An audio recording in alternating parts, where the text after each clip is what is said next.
Hi everyone, it's great to see you. This morning it was pouring outside. It has just let up and it is so wet outside. I am changing my plans for today and not going out to do any gardening, but I do have a small unboxing to do for you. So this box is from Kathy's Daylilies.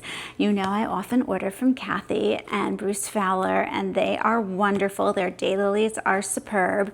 And normally I don't usually order this time of year, but Kathy did 50% off her daylilies for a little while there, and there were 4 daylilies that really caught my eye, and I thought, yes, this is the time to get these 4 at 50% off. I got a really good deal, so thank you, Kathy, for a good deal. I do like a sale.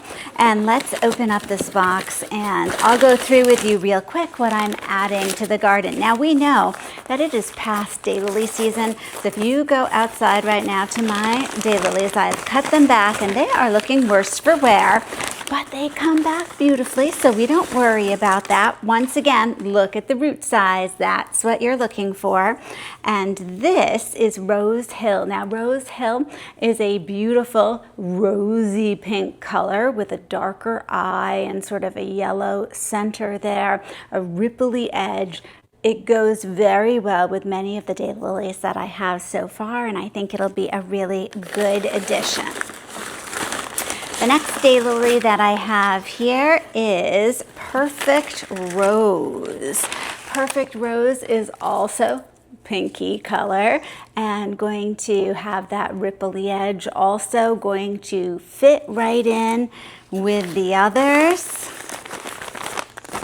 And then we have, oh, this one is Jammin's X's and O's.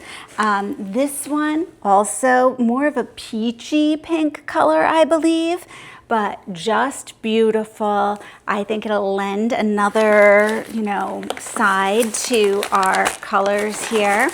And let's see, and this one is Multiplexity. And Multiplexity is a double. It is sort of a purple. It's just spectacular. This one I am really excited about.